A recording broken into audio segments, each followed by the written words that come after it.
세상의 변화를 알아가는 즐거움, 투자로 인생을 바꾸는 사람들, YG클럽. 지금 고정 댓글을 확인하세요. 9월, 10월 달에도 좀처럼 움직이진 못할 것 같아요. 그래서 내일까지 2520, 40을 넘어서는 그림들을 보여준다면 그러면 이제 단기 바닥 나왔고 좀 위쪽으로 열어놓을 수 있겠다라고 볼 수 있겠고,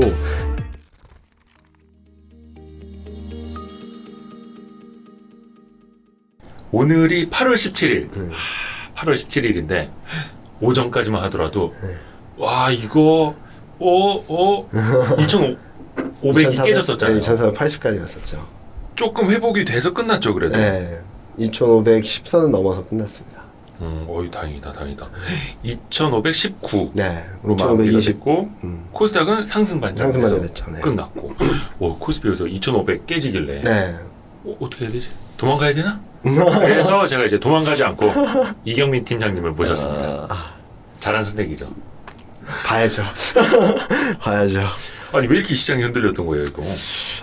일단은 너무 상황들이 계속적으로 안 좋았죠. 그러니까 올라갈 때 못 올라갔고, 예. 올라갈 만한 때 악재가 터지고, 예. 이런 되게 반복되는 순환골이었거든요. 그러니까 뭐 6월달 흐름부터 보시면은 요거 먼저 보여드릴게요. 6월에도 약간 조정이 있었고, 네, 그러니까 7월에는 반등을 했다가 반등도 별로 안 했어요. 무슨 말이냐면 이게 뭐냐면은 위에 그림이 글로벌 주요국, 주요 지역들 수익률이고 코스피인데 코스피가 꼴찌예요. 6월 이후. 6월 이후. 네. 그러니까 6월달 이후 코스피는 오히려 하락했어요. 미국은 7월 말까지 상승하다가 꺾인 거고, 예. 중국도 좀 지지부진하다가 7월 말 8월 초 한번 튀었다가 좀 꺾인 건데, 네. 코스피는 6월 초 이후에 오른 거 없이 그냥 더 내려간 상황이죠. 네.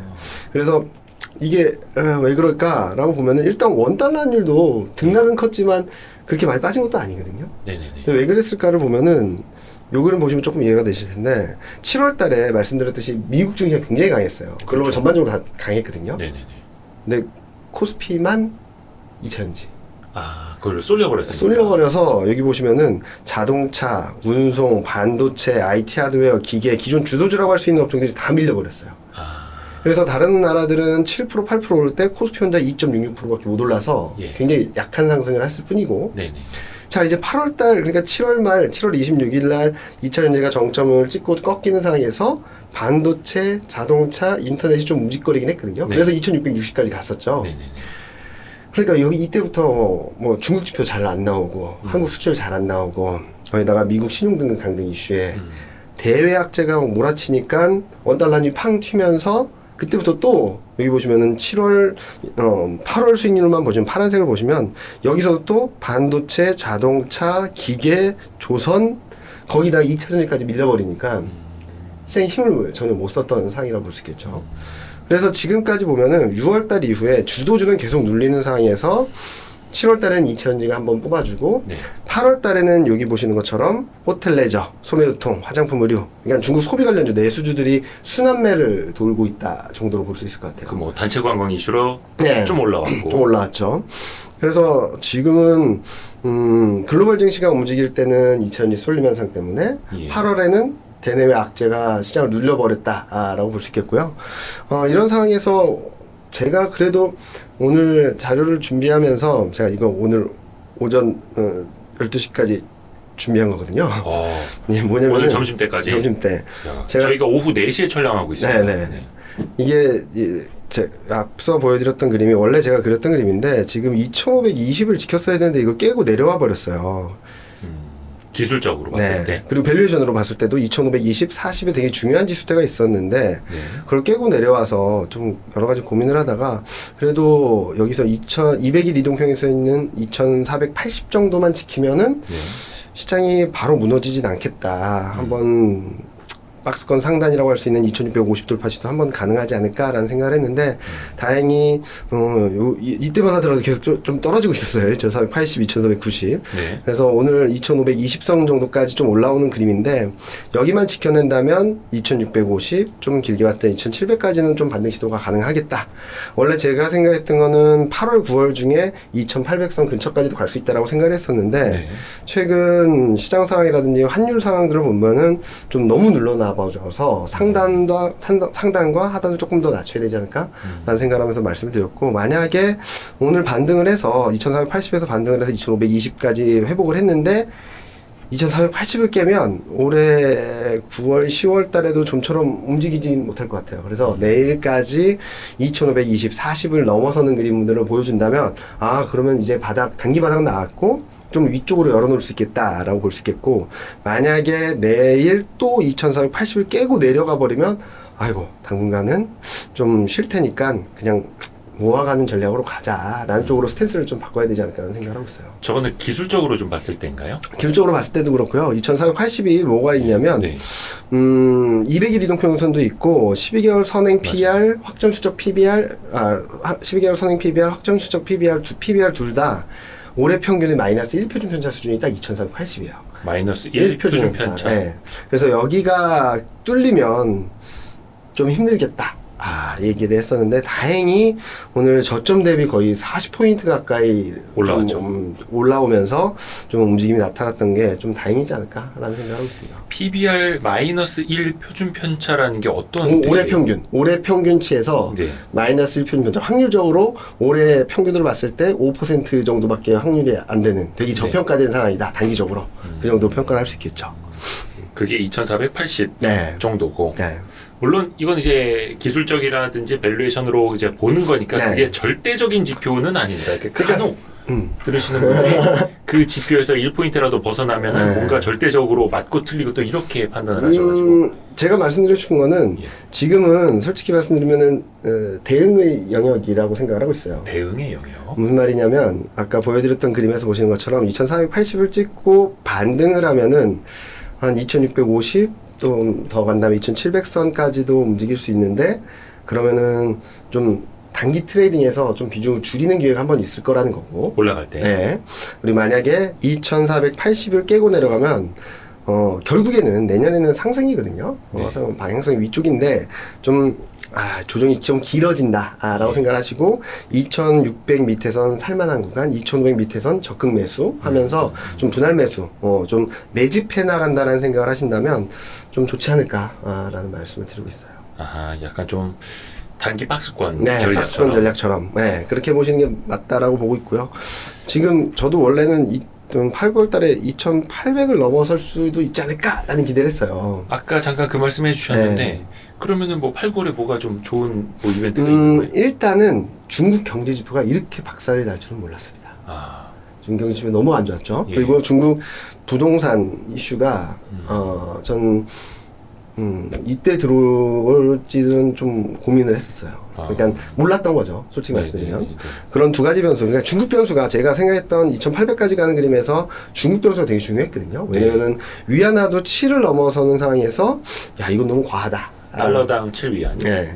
너무 과하다라고 생각을 했었고, 그리고 중국 경기가 솔직히 말씀드리면은 안 좋은 거 맞아요. 안 좋은 거 맞는데. 엄청 안 좋죠. 엄청 안 좋은데 중국 경기가 망가지는 그림이냐 7.3을 넘을 정도로 굉장히 나쁜 그림이냐라는 고민을 했었던 거거든요. 거의 지금 달러당 7.3 위안까지 거의 다 와 있잖아요. 네. 근데 자 보시면은 많은 분들이 경기가 되게 안 좋다라고 생각을 하시는데 그 정도 안 좋은가? 라는 고민을 하는 거예요. 네. 자, 요 그림 보면은 요번에 발표된 소매 판매 산업 생산 고정자산 투자인데 다 쇼크였어요. 예. 근데 아직까지 GDP 성장률이나 경기 흐름들을 전망치를 보면은 경기가 나빠지는 그림은 아니에요. 네네. 완만하게나마 올라오죠. GDP 성장률을 보면 2.9, 4.5, 이거는 작년에 워낙 마이너스였으니까 6.3, 4.6, 5. 그래서 올해 전체 GDP 성장률을 보면은 5.2 정도가 나온다는 전망이 아직까지 들어와 있어요. 네.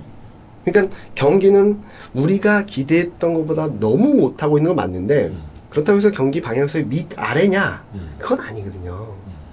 근데 위안은 7.3, 증시는 연중 저점. 좀 과하다라고 생각해서 이게 좀 되돌려질 수 있다고 생각했거든요. 네. 그래서 지금 보면은 그게 나쁜 그림은 아닌데 심리가 왜 계속 억누르고 거기다가 저희가 예상하지 못했던 중국 부동산 리스크가 굉장히 수면 위로 부상을 하면서 계속적으로 억누르는 그런 그림들이 나오고 있다라고 생각하고 있죠. 그래서 다시 중국 증시도 지금 연중 저점이거든요. 네. 중국, 홍콩 증시 전부 다. 네. 그래서 저는 한국 증시도 2480, 중국 증시도 뭐 저점권이라고 본다면 여기서 더 깨고 내려가는 그림은 쉽지 않겠다. 왜냐면은 7.3 위안이란 게 언제 레벨인지 아시나요? 그게 오래 전도 아니고 좀 있었는데. 자, 이게 작년 올해 한번 이렇게 올라온 적이 있었고요. 네네네네. 작년 9월 10월 달에 고점이에요. 작년 10월이면은 글로벌 금융시장 다 흔들렸을 흔들렸을 때고, 뭐 레고랜드 사태도 네, 있었고. 또 하나는 중국 경기 그 코로나 봉쇄 조치가 워낙 장기화되면서 이렇게 5월 달에 전면 봉쇄한다고 해서 한번 튀었고 이게 안 풀 것 같아요. 풀 것 같아요. 때 안 푸니까 이게 쫙 경기 망한다 이러면서 쫙 올라갔던 데거든요. 지금 왼쪽 위에서 보시는 거는 위안화 환율 환율이에요. 차트입니다. 네. 뭐 증시 차트는 아니고. 위안화 달러죠. 이렇게 쫙 올라와서 이게 이때 7.33 정도 고점을 찍었어요. 달러당 7.3 위안. 네. 근데 지금 그 정도로 나쁜가라는 생각을 하는 거죠, 경기가. 5.2% 성장인데. 그래서 제가 생각하기에는 이 정도는 좀 과한 수준이 아닌가. 근데 그거 걱정하는 거 아닙니까? 그 거의 디플레이션 우려도 나오고 있고. 네. 물론 이제 연간으로는 가지는 않겠습니다만 7월에 전년동기 대비 마이너스 0.3이라는 굉장히 놀라운 물가 상승률이 나왔고, 네. 뭐 청년 실업률은 뭐 20%가 넘어가지고 넘어가고, 이제는 아예 네. 청년 실업률 아예 발표도 안 안 하겠다고 하고. 선언을 했고, 그러니까 더 못 믿겠는데 이상한데 그죠. 그런 거잖아요. 그게 작년 10월 달이었어요. 그리고 또 최근에도 그런 흐름들이. 그러니까 작년 10월 달에도 비슷한 흐름이었어요. 경제지표 발표 안 한다고 했어요. 네. 어차피 뭐 사회주의 국가니까. 그런데 그런 다음에 나온 게 경기부양정책이었어요. 그러면서 여기 보시는 것처럼 10월 달에 고점을 찍고 쫙 떨어졌거든요. 근데 7월 24일 날 무슨 일이 있었냐면 중앙정치국 회의에서 되게 이례적으로 중국 경기가 안 좋다, 자기네들의 안 좋은 점을 다 드러냈어요. 국내 수요 부족하다, 기업 경영난이다, 리스크가 다발적으로 있다, 외부 환경이 복잡해졌다. 그러면서 여기 5번 보시면은 주택시장 거주용이지 투기용이 아니다라는 문구를 삭제하면서 주택시장 활성화 정책을 발표한 듯한 뉘앙스를 내놨고, 네. 그리고 8번을 보시면 고용에 대한 고민도 깊어졌다라는 것을 전면적으로 드러냈죠. 그렇죠. 그래서 고용 안정을 위한 고용 안정을 전면적으로 격상해서 대응하겠고, 대응하는 방법은 AI 산업 발전 그리고 플랫폼 경제 발전, 네. 이 두 개를 걸고 있는 상황이거든요. 그래서 저는 솔직히 말씀드리면 저희도 내부 회의할 때 그럼 트리거 포인트가 뭘까라는 것들에 대해서는 아직까지 몇 월 며칠 날 뭐가 나올 거니까 뭐가 됩니다라고 말하기 되게 어려운 거 맞아요. 네. 그런데 지금 분위기를 보면 작년 10월하고 되게 비슷하다라는 거죠. 작년 10월에도 경제지표가 너무 나쁘니까 경제지표 자체를 발표 안 하고 그러면서 못 믿겠다 싶어서 위안화가 폭등을 하고 그런 가운데 경기부양정책이 나오면서 그리고 코로나 봉쇄 조치 완화가 나오면서 그 다음부터 쫙 위안화가 강세를 보였거든요. 요런 것들이 좀 일련의 흐름들이 나오지 않을까라는 생각을 하는 거고, 그리고 많은 분들이 부동산 리스크 많이 걱정을 하시는데, 저희 중국 담당하는 분과 얘기해보면은 계속적으로 팔로우하고 고민해야 되고, 걱정스러운 건 맞는데, 많은 분들이 걱정하시는 것처럼 제2 리먼 브라더스 사태나 그렇게 가는 거는 아닐 것 같다라는 얘기를 하고 있어요. 이번에 그 벽계원. 네.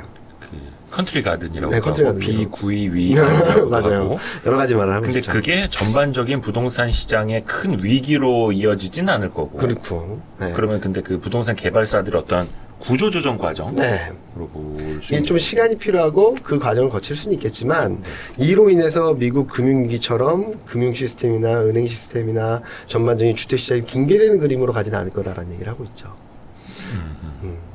근데 지금 금융시장은 더 많이 흔들리고 있는 네. 거고. 그 노출된 리스크보다 시장의 우려가 워낙 크다 보니까 시장이 좀 더 과민하게 반응한 거 아닌가라는 생각을 하는 거죠. 그래서 중국도 뭔가 조금 경기 부양책을 쓰는 것 같기는 한데 네. 뭔가 강력한 한 방은 나오지는 않고 않고 있죠. 약간 조금씩 여기 아파 여기 마사지 저기 그러니까, 아파 여기 마사지 요 정도? 그러니까 이런 상황인 것 같아요. 중국 경제는 중국 경기 부양 정책이 무너지는 그림까지는 안 막아줄 막는 그림, 그러니까 무너지는 것들은 막는 네, 그림인데 네. 이거를 확실하게 올려줄 만한 동력이 될까라는 고민들을 계속적으로 하는 거죠. 네, 그래서 찔끔찔끔 할 바에는 그냥 세게 해라, 뭐 이런 식으로 얘기를 하고 있는 상황이라서. 그러니까 사실 미국은 그런 식으로 해서 엄청나게 양적 완화 해갖고 네. 꽝 살려놓는데 물론 이제 중국하고는 이제 네. 경제 체질 자체가 다르니까. 다르기는 네. 합니다만. 그래서 여러 가지 중국이 걱정되는 건 맞아요. 그런데 지금 나타나는 리스크, 수면 위로 드러난 리스크보다 예. 시장에서 걱정하는 것은 이 밑에 가라앉아 있는 리스크를 지금 프라이싱을 하고 있는 것이 아닌가라고 생각하는 거죠. 아, 그걸 계산을 한다. 네. 계산기를 두드리고. 네. 근데 또 이게 주식이라는 게 참 어려운 게 그렇게 위험해 보이고 어려워 네. 보이지만 네. 또 굉장히 싸지면 네. 거기에서 또 이제 막 밸류에이션 메리트를 찾고 찾고 스마트 움직이죠. 머니들이 또 들어오잖아요. 네, 맞아요. 그래서 그러면은 이경민 팀장님도 그 하단 즈음 되면은 네. 싸게 살 수 있는 돈들이 움직일 것이다 네. 보신 거고요. 지금 보면은 PER로 보면은 지금 오늘 뭐 2480이라고 보면은 한 10배 중반까지 왔거든요. EPS가 계속 올라와서. 10배 중반이라면 15배라는 거예요? 아니면 10.5배? 10.5배. 아, 10.5배. 네. 큰일 날 뻔했습니다. 네, 10.5배. 얼마 전까지만 이제 13배다, 14배 못 간다, 막 그랬었던 상황에서 이익 전망이 계속 올라오면서 지금은 어제가 10.78배인가 87배인가까지 갔고 지금은 10.5배 정도 온 것 같아요. 2480 정도면. 근데 많은 분들이 아시다시피 장기적으로 한국 PER은 10배 정도 수준이라고 얘기를 하잖아요. 네. 그러면은 아주 오래된 장기 평균까지는 와 있다라고 볼 수 있겠죠. 여기 보시면은 이게 어제 종가 기준이거든요. 10.87배가 위에 있는 그래프. 예, 위에 있는 그래프. 그래서 오늘 2480까지 감안해서 본다면 10.5배. 어느 수준이냐? 올해 1월 저점 밸류에이션 수준까지 근접했다. 라고 보는 거죠. 물론 저것도 뭐 절대적으로 저 수준에서 지지가 되고 반등될 것이다라는 게 아닙니다. 그렇게 해서 가시면 안 되고 네. 저쯤 되면 확실히 밸류에이션 메리트가 메리트가 있으니 있다. 네. 뭐 더 떨어질지 더, 어떻게 될지 그렇죠. 모르지만 그때 사놓고 기다리면은 수익 날 확률이 훨씬 더 크다. 그렇죠. 그러니까 주식 투자는 확률 네. 게임이고 확률 싸움이고 그런 측면에서 본다면 오히려 밸류에이션 측면에서는 더 편안하게 볼 그렇죠. 수도 있는. 그렇죠. 그러니까 올해 1월 달이 코스피 2200선대예요. 네네네. 아 지금 이제 또 이익이 올라와 있으니까. 네, 이게 지금 보시면 여기서 보시는 것처럼 이익이 쭉 올라와 있어서 예. 지금은 6월 달에 저 고점이었던 2650도 지금 2811포인트까지 레벨이 올라갔거든요. 같은 밸류에이션인데. 그런 것들이 계속되고 있어서 더 빠지지 않을 거다라고 말씀드리는 것도 지금 시점에서는 이익이 올라온 만큼 하단도 올라와 있고 상단도 상승 여력도 커진 상황이라서 2480만 지키면 뭐 크게 무리가 없겠다라는 생각을 하는 거죠. 이익 전망치들이 올라오고 있으니 네. 똑같은 10.5배가 올해 1월에는 2200이었는데 네. 현재 수준으로 2480 정도 되는 거고 네, 네. 그거를 8월 17일 오전에 네. 잠깐 인사하고 왔고 네, 네. 할인이 2480 그러니까 2480대로 들어가자마자 바로 이렇게 쭉 올리는 그림들이 나왔던 것이 아닌가라는 생각을 하는 거죠. 그리고 기술적 분석으로 보면은 보통 아래 꼬리가 길게 나오고 양봉이 나오면 반전의 시그널로 보고 있거든요. 그래도 좀 긍정적으로 네, 보죠. 네, 네. 그리고 지금 보면 달러도 그렇고 위안화도 그렇고 원화도 그렇고 다 변곡점에 와 있는 것 같아요. 네. 아까 보여드렸던 것처럼 위안화는 7.3, 네, 네. 원달러는 올해 고점인 2345, 1200, 아니, 1340. 1340원. 큰일 날 뻔했습니다. 이경민 팀장님. 1340원, 45원. 그리고 달러 인덱스도 103포인트 정도. 네네네. 그리고 미국 증시도 지금 단기 저점권에 들어와 있고, 과열에 대한 부담이 있었는데, 피어잉 그리드 인덱스는 지금 중립 수준으로 와 있고, 이런 것들을 봤을 때는 전반적으로 이 변곡점을, 그러니까 달러 인덱스가 104, 105로 가고, 위안화가 107.4, 7.5로 가고, 원달러율이 1350원을 넘어 1400원대로 향하는 그림이 나오는 흐름까지는 아니라고 생각하거든요. 왜냐면은 지금 몇 가지 한번 보여드리면, 네. 일단은, 이걸 보여드릴게요. OECD 경기선행 지수예요. 아, 네. 우리나라가 정말 중요하게 봐야 돼요. 네. 5개월 연속 상승하고 있습니다, 한국. 아, 돌아서고 있는. 네. 중국은 11개월 연속 상승하고 있고요. 네. 한국 통계청에서 발표하는 선행지수도 2개월 연속 상승하고 있고요. 꼬리를 들고 있는. 네, 네. 저 OECD 경기 선행 지수는 외국인이 한국을 볼 때 가장 네. 중요하게 봐요. 네. 왜냐하면 세계의 수출 기지, 어떤 세계의 경기를 가늠하는 수출 국가니까. 자, 그러면은 지금 5개월 연속 상승했다 그러는데 네. 7월, 6월, 5월, 4월, 3월이에요. 예. 3월 달부터 외국인이 정신없이 샀거든요. 아, 맞아요. 네. 8조를 샀습니다.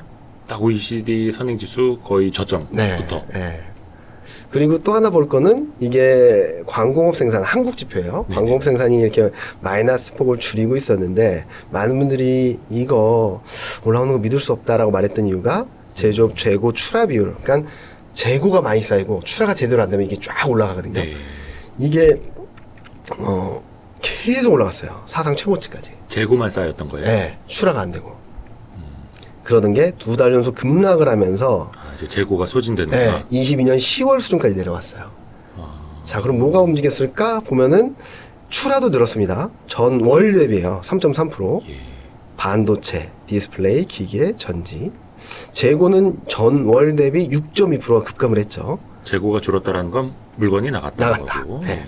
디스플레이, 반도체, 전기. 그러니까 반도체 업황이 바닥을 찍고 턴하면서 제조업 경기도 좀 회복되고 있다라고 네. 볼 수 있겠죠. 네. 자, 그러면은 1월 달과 비슷한 밸류에이션 수준까지 왔는데 더 나쁘게 봐야 될까? 라고 물어보신다면 저는 그 정도는 아니다. 만약에 밀린다 하더라도 거기서 더 크게 밀리진 않을 그쵸, 것 같다라고 말씀드리는 거죠. 그러니까 똑같은 PER 10.5배라 하더라도 네. 이익이 떨어지고 있는 10.5배랑 네, 이익이 그렇죠. 올라가고 있는 10.5배는 하늘과 땅 차이. 완전 다르죠. 완전 다르죠. 근데 지금은 그게 우려할 정도가 아니고 네. 제조업도 개선이 되고 OECD 경기 선행 지수도 올라오고. 개선이 되고 네. 다만 OECD 경기 선행 지수도 뭔가 막 V자로 올라오는 건 아니고 아니죠. 네. 약간 밑둥이 넓은 볼처럼 이렇게 올라오고 천천히 올라오고 있죠. 그래서 뭔가 또 급하게 가지는 않고 네. 그것도 좀